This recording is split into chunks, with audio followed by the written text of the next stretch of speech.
This is epic Conan storytelling here. One dude left against a monstrosity of a unit. What's going on, everyone? Today I got a battle report for you.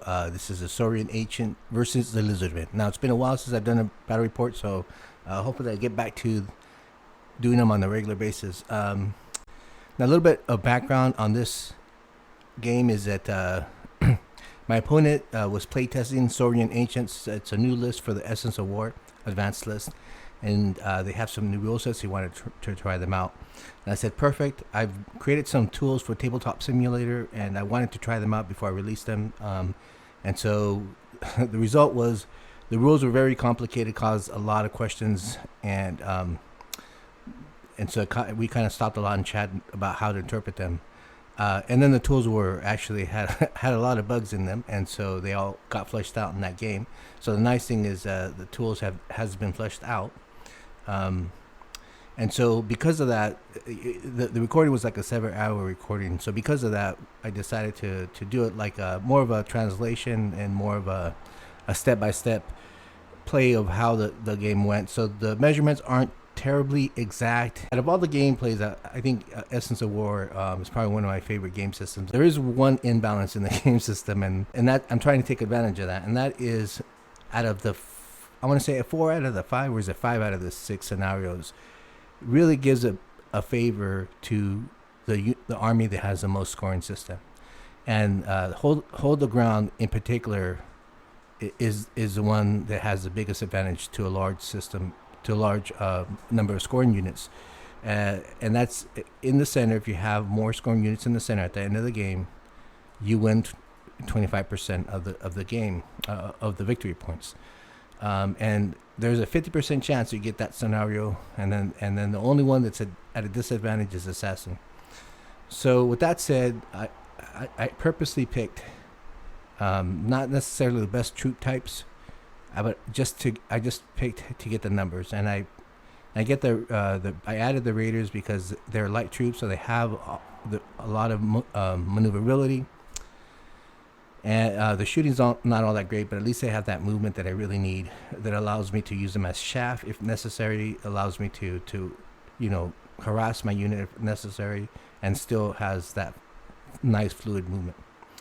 Now that said, we get hold the ground, which is the best scenario for my unit. Now I roll off and I get to deploy sides, and so I pick the bottom.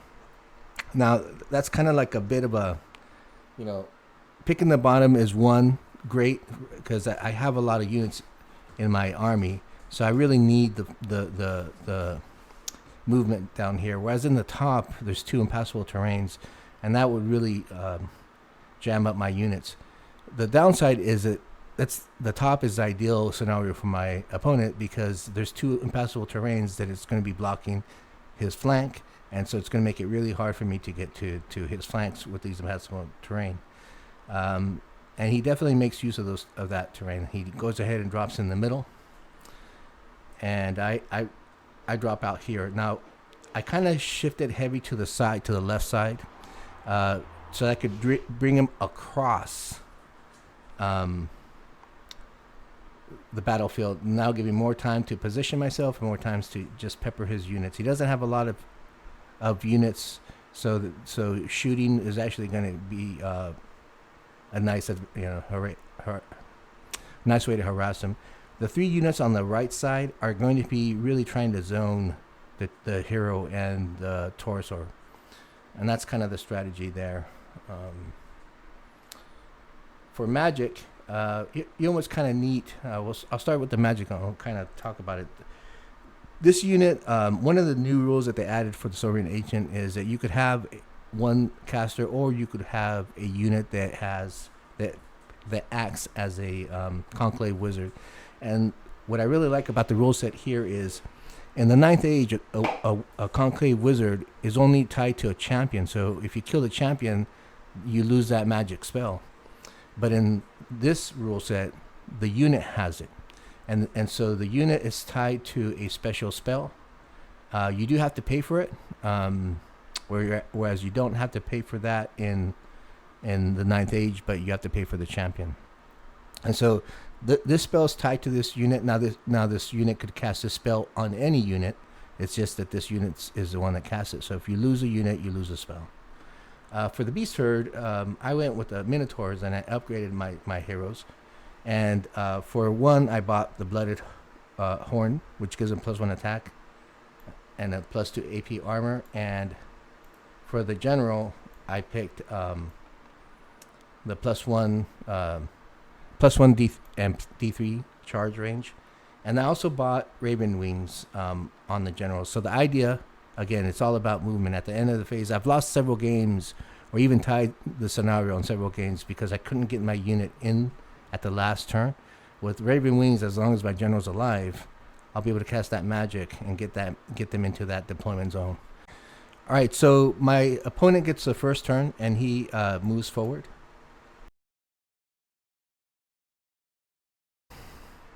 For his magic, he casts Shamanism, and then he doesn't have any shooting, so that's the end of his turn. For my turn, as I mentioned, the Centaurs are here to zone that Taurosaur. So I move over to this side over here,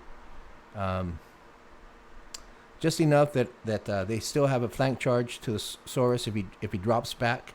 If he pushes forward, I'll have a flank charge. If he drops back, I'll have a charge to the flank of the Taurosaur, or even zone him, and I don't have to really charge.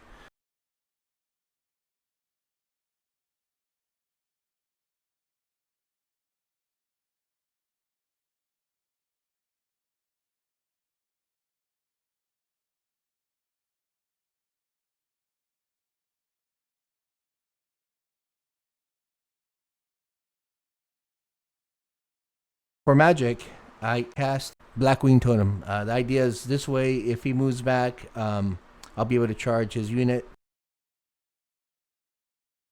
My initial plan for the Centaurs was to go all the way behind the house and hit him in the rear. But he moves up pretty aggressive, and so at this point, I know that if I move him too far up, it's going to take me 3 turns before I'll be able to charge him. And if he pushes up aggressively, I'll be in his flank by turn 2. All right, so in my shooting phase, I kill off about 4 models, and so it looks like that. And that's it for my turn. Turn 2, he declares a charge, his Taurosaur into the Raiders. And the Raiders choose to flee. So I end up moving about 4 inches away from him.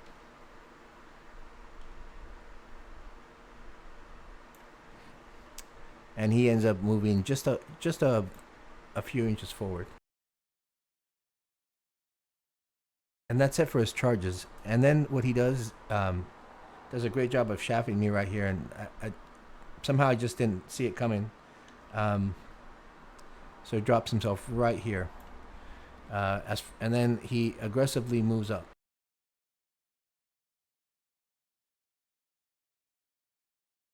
For magic, so he cast Healing Waters on his unit. That'll give him a 5+ ward save. Now the Skinks naturally have a 6+, but this 5+ just that extra bonus. And then for shooting, he doesn't have any shooting, so that's the end of his turn. So on my turn, I have no way out. It's actually he's right in the middle, and he's 1 inch away. There's no way around it, getting around this guy. I can't wheel. If I back up, he's going to charge on his next turn. So I have to charge. So this unit charges in. And then I declare a charge here. And this unit declares a charge here.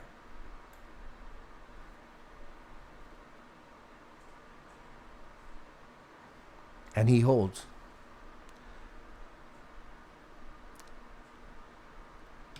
So you guys come in this way.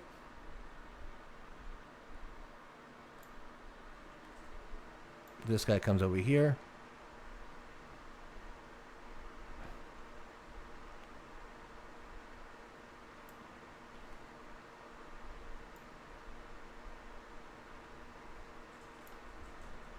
And then for my movement, I start spreading out over here.